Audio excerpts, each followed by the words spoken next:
দুঃখের বিষয় হলো লন্ডন থেকে নির্দেশ যায় যেখানে যেখানে বাঙালি আছে সেখানে সেখানে আন্দোলন করতে হবে। ইউএইতে তারা মিছিল করতে গেছে 57 জনকে গ্রেপ্তার করেছে। এখানে মানে 3 জন হলো যাবজ্জীবন কারাদণ্ড। সৌদি আরবে মিছিল করতে গেছে সেখানে 20 জনকে গ্রেপ্তার করেছে। সাজাপ্রাপ্ত আসামি মুচলেখা দিয়ে দেশ ছেড়ে এখন দেশ ধ্বংস। আর জামাত আর শিবির এরা তো সবসময় স্বাধীনতা বিরোধী। হল ভাঙা, শিক্ষকদের গায়ে হাত তোলা, শিক্ষকদের এমনকি মহিলা শিক্ষক তাদেরকেও ছাড়েনি। ইডেনে মেয়েদেরকে খামের সাথে বেঁধে তাদের উপরে অত্যাচার, তাদেরকে নাকে খত দাও, তাদেরকে উঠে বস করানো, রকম নানা রকম জুলুম অত্যাচার করেছে। কি অপরাধ কি ছাত্রলীগ করে সেই জন্য তাদের সার্টিফিকেট সব আমাকে যখন বলছে আমি তাদের বলে দিচ্ছি তোমার সব বেরিয়ে আসো, ক্লাসে যাবে না। তাদের কান্ডা যে আমাদের সার্টিফিকেট সব আমরা এগুলি সব পাওয়া যাবে, কিন্তু আমি চাই না তোমরা সংঘাতে জড়াও আমাদের। আর আমার বোধহয় আমি আসলে আমি কথা বলতে পারছি না, এটা দেখে পড়ে একটা জিনিস যখন যেটা গড়ে তুলি অনেক কষ্ট করেই করতে হবে। এতদিনে এত কষ্টের ফসল সব শেষ করে দিতে চাচ্ছে। দেশবাসীর কাছে এর বিচার চাই। আমি তাদের বিচারের ভার এদেশের জনগণের উপরেই দিয়ে যাচ্ছি। বিভ্রান্ত ছড়ায় কাউকে যেন কোনো রকম মিথ্যা অপপ্রচার চালিয়ে কাউকে যেন বিভ্রান্ত করতে না পারি। যারা এসবের সাথে জড়িত সারা বাংলাদেশের আনাচে গানাচে যে যেখানে আছে তাদের খুঁজে বের করুন, তাদের খুঁজে বের করুন এবং তাদের শাস্তির ব্যবস্থা করার জন্য সহযোগিতা করুন। দুঃখের বিষয় হলো লন্ডন থেকে নির্দেশ যায় যেখানে যেখানে বাঙালি আছে সেখানে সেখানে আন্দোলন করতে হবে। আর এই আন্দোলন করতে যে তাদের অবস্থাটা কি, লন্ডনে আমাদের আওয়ামী লীগের উপর হামলা করলো, সেখানে পুলিশ এসে ওই বিএনপির 3 নেতাকে গ্রেপ্তার করেছে।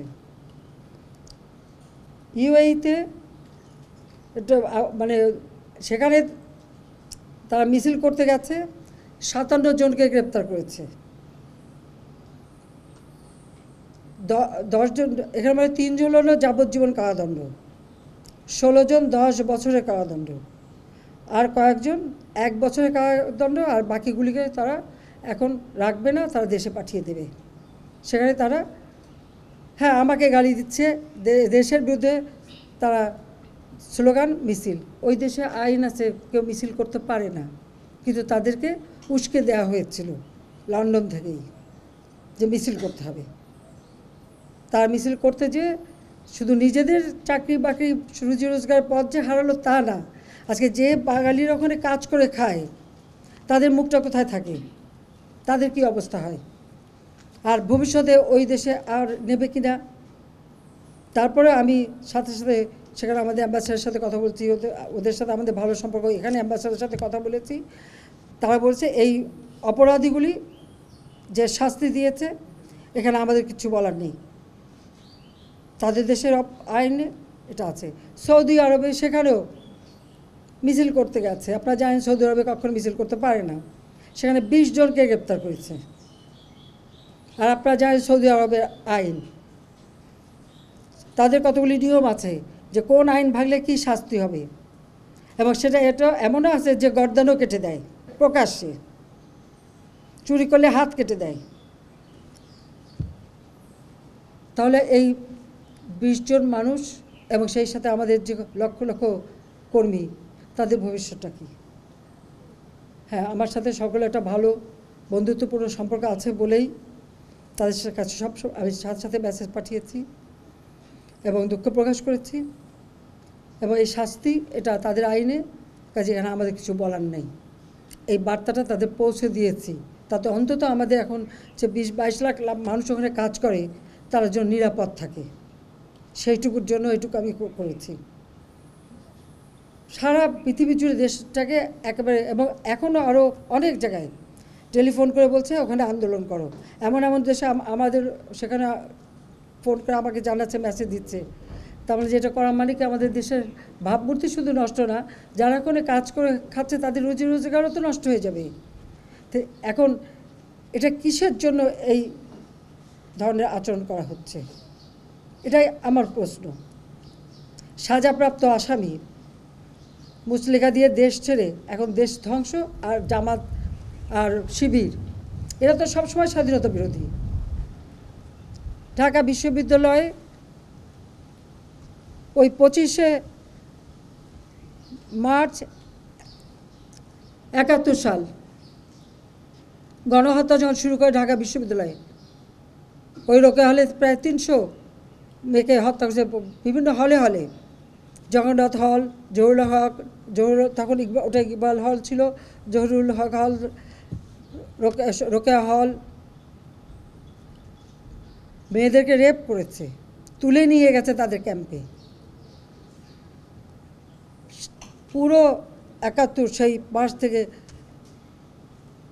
১৬ ডিসেম্বর কি করছে, তারপর ইউনিভার্সিটির শিক্ষকদের তুলে নিয়ে তাদেরকে হত্যা করেছে। আবার সেই জায়গায় হল ভাঙা, শিক্ষকদের গায়ে হাত তোলা, শিক্ষকদের এমনকি মহিলা শিক্ষকরে তাদেরকেও ছাড়েনি। ইডেনে মেয়েদেরকে খামের সাথে বেঁধে তাদের উপরে অত্যাচার, তাদেরকে নাকে খত দাও, তাদেরকে উঠে বস করানোর রকম নানা রকম জুলুম অত্যাচার করেছে। কি অপরাধ কি ছাত্রলীগ করে, সেই জন্য এইভাবে ছাত্রলীগের মধ্যে কোনো হলের কামরা নাই যেগুলি ভাঙচুর, লুটপাট আর আগুন দেওয়া না হয়েছে। তাদের সার্টিফিকেট টাইটিফিকেট সব আমাকে যখন বলছে আমি তাদের বলে দিচ্ছি তোমার সব বেরিয়ে আসো, ক্লাসে যাবা না। তাদের কন্ডাক্ট, আমাদের সার্টিফিকেট সব, আমরা এগুলি সব পাওয়া যাবে, কিন্তু আমি চাই না তোমরা সংঘাতে জড়াও। শুধু প্রতিবাদ সেদিনও একদিনই তারা করেছে যখন ওই রাজাকার বলেছে, তাছাড়া তো তারা করেনি। তারা সবসময় সহনশীলতা দেখেছে সকলেই। না, এখনও তাদের উপরেই ক্ষোভ, কিন্তু যারা এই ধরনের ঘটনা ঘটালো, শিক্ষকের গায়ে হাত তুললো, ছাত্রদের মারলো, হলগুলি লুটপাট করলো, তাদের কি হবে? সারা বাংলাদেশটাকে একটা মানে নরক বানানোর চেষ্টা। আমরা বাধ্য হলাম কারফিউ দিতে, বাধ্য হয়েছি সেনাবাহিনী রাখতে, কারণ মানুষের জানমাল রক্ষা করা এটা আমাদের কর্তব্য। আজকে মানুষের মাঝে স্বস্তি ফিরে এসেছে, কিন্তু এখন আবার কি, সেই মেট্রো রেল স্টেশন পুড়িয়ে দিয়েছে। যারা আজকে অল্প সময়ের মধ্যে এক জায়গা থেকে আরেক জায়গায় যেতে পারত, আজকে সেটা বন্ধ। আবার সেই ট্রাফিক জ্যাম, আবার সেই পূর্বের অবস্থায় মানুষকে ফেলে দিল। এলিভেটেড এক্সপ্রেসওয়ে, সেখানেও আগুন দিয়ে পোড়ালো। যে এক্সপ্রেসওয়ে এয়ারপোর্টে মাত্র 15-20 মিনিটের মধ্যে মানুষ পৌঁছাতো, 10 মিনিটের মধ্যে পৌঁছাতো, সেটাও বন্ধ। আবার সেই ট্রাফিক জ্যাম। আমি তাই দেশবাসীকেই বলবো, এই ঢাকাবাসীকেও বলবো, যে যাদের জন্য আজকে আপনাদের এই দুর্ভোগ, আমি তো করে দিয়েছিলাম, কিন্তু যারা এটা ধ্বংস করলো, আর যাদের জন্য এই দুর্ভোগ, যাদের জন্য আজকে বিদেশে বাংলাদেশের ভাবমূর্তি নষ্ট হচ্ছে, আমি তাদের বিচারের ভার এদেশের জনগণের উপরেই দিয়ে যাচ্ছি। আমি তাদের উপরে দিয়েছি যারা এদেশের মানুষের রুটি রুজির উপরে হাত দিয়েছে, রুটি রুজির পথ বন্ধ করে দিয়েছে। তাদের বিচার জনগণকেই করতে হবে, কারণ এদেশের জনগণই একমাত্র শক্তি। বিভ্রান্ত ছড়ায় কাউকে যেন কোনো রকম মিথ্যা অপপ্রচার চালিয়ে কাউকে যেন বিভ্রান্ত করতে না পারি। আসল সত্যটা জানুন, যারা এসবের সাথে জড়িত সারা বাংলাদেশের আনাচে গানাচে যে যেখানে আছে তাদের খুঁজে বের করুন, তাদের খুঁজে বের করুন এবং তাদের শাস্তির ব্যবস্থা করার জন্য সহযোগিতা করুন। আমি দেশবাসীর কাছে সেই আহ্বান জানাই। এই দেশটা আমরা অনেক কষ্ট করে স্বাধীন করেছি, আর আজকে বাংলাদেশের উন্নয়নের রোল মডেল। আজকে বাংলাদেশ এক ধাপ উন্নত হয়েছে, উন্নয়নশীল দেশের মর্যাদা আমরা পেয়েছি। সেই মর্যাদাটাকে ধ্বংস করার জন্যই এই ধ্বংসযজ্ঞ। আজকে এখানে এসে আমার সেই অতীতের স্মৃতিগুলো মনে পড়ে। আমি কতবার এখানে এসেছি, প্রত্যেক নির্বাচনের আগে এখানে ভাষণ দিতে এসেছি, এখানে নানা অনুষ্ঠানে এসেছি। আজকে যে ধ্বংসযজ্ঞ দেখলাম, যে কতদিন এটা আবার পুনরায় প্রতিষ্ঠা করা যাবে জানি না।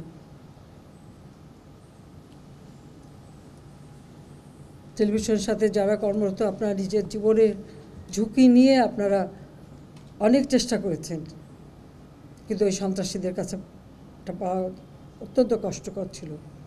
তবুও আমি আপনাদেরকে ধন্যবাদ জানাই যে আপনারা এই জাতীয় সম্পদ, এটা কারো ব্যক্তিগত সম্পদ না, এটা আমার ব্যক্তিগত না, এটা দেশের মানুষের সম্পদ, সেই সম্পদটা রক্ষা করার জন্য আপনারা চেষ্টা করেছেন। আমাদের আর আমার বোধহয় আমি আসলে আমি কথা বলতে পারছি না, এটা দেখে পড়ে একটা জিনিস যখন যেটা গড়ে তুলি অনেক কষ্ট করেই করতে হবে, দিন রাত অক্লান্ত পরিশ্রম করি, কার জন্য? আমার জন্য তা তো দেশের মানুষের জন্য।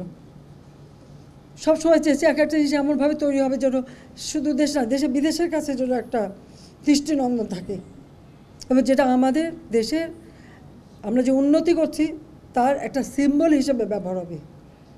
সেই জায়গাগুলি একে একে ধ্বংস করা হচ্ছে, শিক্ষা প্রতিষ্ঠান, শিক্ষা পরিবেশ নষ্ট করা হচ্ছে প্রতিটি ক্ষেত্রে।